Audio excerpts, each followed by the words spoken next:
मोर्चाला उपस्थित असलेले आपल्या संघटनेचे जिल्ह्याचे अध्यक्ष सन्माननीय सुरेश भाऊ आणि आपले सर्व पदाधिकारी आतमध्ये चर्चेला जाऊन आलेले आहेत. यांना घटनाक्रम सांगितलं का? कोणीतरी सांगितलं काय झालं ते सांगितलं? कोणी? तुम्हाला एकूणच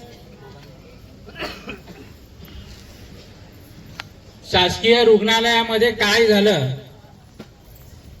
आणि कोणते शब्द वापरले म्हणून गुन्हा दाखल झाला, म्हणजे गुन्ह्याचे शब्द काय होते की आम्ही मालक आहोत, ही खुर्ची आमच्या करता आहे, फक्त तिथे शब्द वापरता नाही तुमच्या बापाची आहे का असा शब्द वापरला. बरोबर आहे.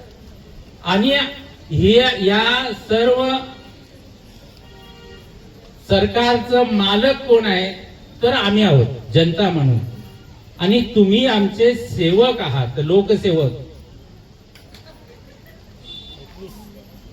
कलम 21 भारतीय दंड संहिता, आता नवीन काय BNS मध्ये आले माहिती नाही, भारताच्या संविधानाने सांगितलेलं आहे की आम्ही भारताचे लोक या देशाचे मालक आहोत आणि जे काही सत्ता, प्रशासन, मंत्रालय याचे मालक कोण आहेत तर जनता आहे. फक्त बोलण्यामध्ये काही शब्द आपल्याकडून अनावधानाने चुकीने जाऊन आणि हा सगळा प्रकार घडला आणि त्यानंतर आपल्यावर सर गुन्हा दाखल झालेला आहे. आम्ही आता आतमध्ये चर्चा करत असताना आपल्या जिल्ह्याचे आरोग्याचे प्रमुख जिल्हा शल्य चिकित्सक डॉक्टर मराठ साहेब आलेले आहेत. मराठ साहेबांना गेल्या 15-20 वर्षापासून आपली संघटना व्यक्तिशः ओळखते, व्यक्तिशः. जव्हार मोखाड्यामध्ये ज्या भयान पद्धतीने आपल्या आदिवासींची मुलं मरत असताना, कुपोषणाच्या खाईत जात असताना, ज्यांच्याकडे खूप मोठी पदवी आहे, म्हणजे त्यांनी जर मुंबईला दवाखाना टाकला असता तर रोज खोऱ्याने पैसे ओढले असते. आपल्या जिल्ह्याचे सुपुत्र आहेत आणि मला माझ्या लोकांच्या करता काम करायचंय ही भावना डोळ्यासमोर ठेवून गेली 15-20 वर्ष मराठ साहेब हे आपल्या जव्हार मोखाड्यासारख्या अतिशय ग्रामीण भागामध्ये त्यांनी सेवा देण्याचं काम केलं आणि आता ते या जिल्ह्याचे प्रमुख आहेत. मी तुम्हाला याकरता सांगतो की आपण नेहमी चांगल्या काम केलेल्या व्यक्तीची प्रशंसाच केलेली आहे, त्याला धन्यवादच दिलेले आहेत. बरोबर आहे का चूक आहे? चांगलं काम केलं तर आपण त्यांना धन्यवाद देतो, त्यांचे आभार मानतो. आज ते पालघरवरून खास करून इथे आलेले आहेत. मी आणि सुरेश भाऊ बोलत होतो की यांचा सत्कार करायला पाहिजे. म्हणजे मी उपहासात्मक बोलत नाही, खरंच की जो माणूस पैशावर लाथ मारून जर ग्रामीण भागातल्या आरोग्य सेवेसाठी वाहून देत असेल तर अशा लोकांची कदर केली पाहिजे आणि त्यांचा खरंच सत्कार केला पाहिजे. म्हणून आजच्या या कार्यक्रमामध्ये आपण त्यांचा सत्कार करणार आहोत. आणि दुसरी चर्चा अशी झाली की तो दवाखाना आमच्या बापाचा आहे की नाही? तो आमच्याच बापाचा आहे. कालही बोललो, आजही बोलतो आणि उद्या सुद्धा तेच बोलणार की हा सरकारी दवाखाना आमच्या बापाचा आहे, आम्ही त्याचे मालक. शिपायापासून साहेबांपर्यंत हे लोकसेवक आहेतच. दुर्दैवाने सरकार मानत नाही. एक सेवक होता, माहितीये तुम्हाला कोणता? एकच सेवक होता, एकच सेवक ठेवला होता.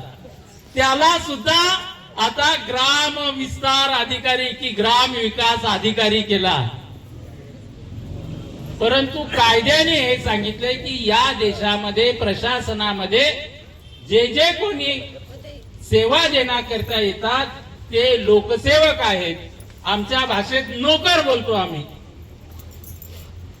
आता आपण आपल्या पोराला बोलतो की नाही, काय रे भिकाऱ्यासारखा आलास का भटकून, म्हणजे तो काय भिकारी झाला का? आपण बोलतो ना, काय रे भिकाऱ्या जाऊन आलास भटकून. आपल्या मोठ्या पोरा, माझी बायको पण पोराला बोलते. चांगला शिकलेला पोरगा आहे पण तरी बायको, तो 2 तास बाहेर गेला तर काय रे आलास का भिकाऱ्या, सगळ्या गाव धुंडाळून आलास, भीक मागून आलास, म्हणजे तो काय भिकारी झाला का? मग लोकसेवकाला आम्ही नोकर बोललो तर एवढं वाईट वाटून घ्यायचं कारण काय?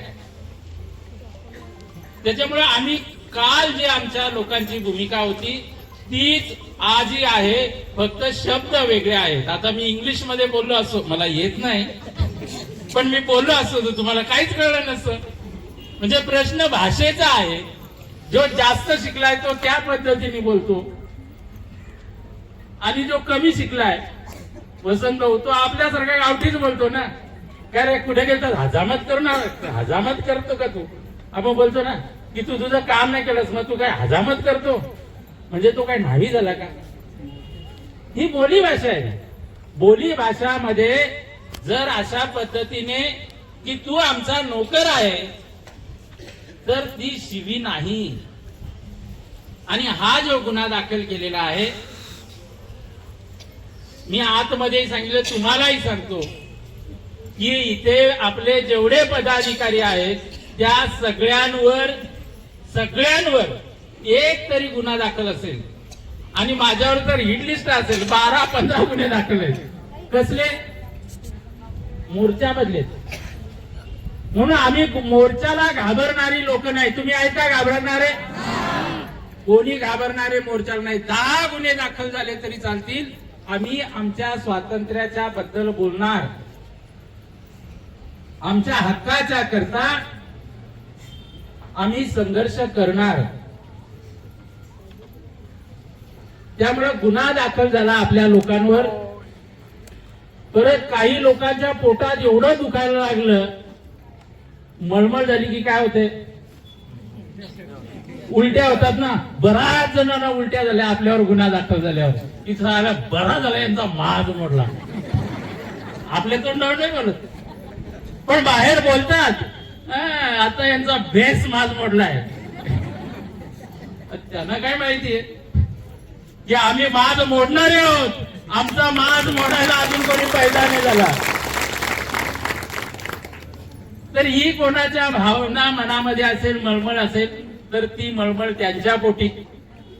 इथे त्या ज्या डॉक्टर हर्षदा पाटील आहेत, खूप चांगल्या डॉक्टर आहेत. त्या दिवशी आपल्या बरोबर वाद झाला असेल. आम्ही आधी सांगितलं, 4 दिवसापूर्वी शब्द मशालचे जे संपादक आहेत शरद पाटील साहेब त्यांच्याकडे बसलो होतो. त्यांच्या तोंडावरही ते सांगितलं की आम्ही कुठल्याही जाती धर्माच्या व्यक्तीच्या विरोधी नाही. आणि या डॉक्टर आल्यापासून आपले बरेचसे पेशंट बाहेर जे पाठवले जायचे ठाण्याला, नाशिकला, ते पाठवले जात नाही. त्यांचा इथेच सीझर होतो. म्हणजे ते त्यांनी जे चांगलं काम केलंय त्याचं जाहीरपणे आम्ही कौतुक करतो की त्यांनी जे काम केलेलं आहे ते आम्ही नाकारत नाही. चांगलं काम केलंय त्याच्या पाठीशी आम्ही कायम आहोत. सांगण्याचा मुद्दा असा आहे की आपण कुठल्याही जाती धर्माच्या विरुद्ध नाही. आपल्यावर एक खूप चांगला आरोप झाला, म्हणजे चांगला नाही पण या आधी तो झालेला नव्हता, की इथल्या खाजगी रुग्णालयामध्ये पेशंट जावेत याच्याकरता श्रमजीवी संघटनेचा स्टंट आहे का? आता हा स्टंट शब्द कदाचित मीराबाईला कधी ऐकला पण नसेल तिने. जिने शाळेचं तोंड बघितलं नाही ती अशा पद्धतीच्या सेटिंग करेल का? आणि कोण अशा पद्धतीचं सेटिंग करत असेल आणि असे जर कुठे वाक्यता केली असेल तर माझं ग्रामीण रुग्णालयातल्या डॉक्टर शेखरे साहेबांना जाहीर आव्हान आहे की एक माझा कार्यकर्ता दाखवा, एक सभासद दाखवा की खासगी रुग्णालयात पेशंट जाण्याच्या करता आमच्या लोकांनी तिथे वाद केला. आमचं तर म्हणणं आहे की इथे चांगली सुविधा द्या. हर्षदा पाटील सारख्या डॉक्टर आणखी उलट इथे येऊ द्या, आहेत त्यांना राहू द्या आणि त्यांचा सत्कार आम्हाला करायला मिळू द्या. त्याच्यामुळे आतमध्ये जी चर्चा झालेली आहे ती आपण एवढ्या स्पष्टपणे सांगितलं की प्रशासनामधला प्रत्येक अधिकारी जो पगार घेतो तो लोकसेवक आहे आणि ही इथे जी काही पोलीस स्टेशन, तहसील कचेरी, दवाखाना हे कोणाच्या करता आहे, कोण मालक आहेत तर त्याची जनता ही मालक आहोत आणि आम्ही जनता आहोत. त्याच्यामुळे आपली भूमिका त्यांना स्पष्ट सांगितली. त्याचबरोबर तुम्ही असे जर गुन्हे दाखल करणार असाल तर होऊ द्या, त्याची फिकीर नाही आम्हाला, परंतु चर्चेमध्ये अशी भूमिका प्रशासनाकडून आली की सदरचा गुन्हा मागे घेण्याच्या करता आम्ही ऍफिडेव्हिट दाखल करतो की आम्ही रागाच्या भरात न कळत तुमच्यावर जो गुन्हा दाखल केलेला आहे तो गुन्हा जो दाखल केला आहे तो मागे घेण्याच्या करताचा ऍफिडेव्हिट खरं म्हणजे कालच ते बघायला मिळालं आणि त्याची हमी डॉक्टर शेखरे आणि मराठ सरांनी घेतलेली आहे. त्याच्यामुळं हा गुन्हा या 2-4 दिवसामध्ये 15 दिवसामध्ये आपण जामीन न देता निकाली निघेल अशा पद्धतीची चर्चा आतमध्ये झालेली आहे. खूप चांगली चर्चा झाली. मी इथे माननीय मराठ सर, त्याचबरोबर या तालुक्याचे तहसीलदार अंधारे साहेब, PI केंद्रे साहेब, त्याचबरोबर शब्द मशालचे आपले मित्र पाटील साहेब, शरद पाटील साहेब यांना विनंती करेन, शेखरे साहेब आणि त्यांचा स्टाफ यांनी इथे उपस्थित राहावं आणि चर्चेच्या बद्दल आपलं मनोगत इथे व्यक्त करायचंय.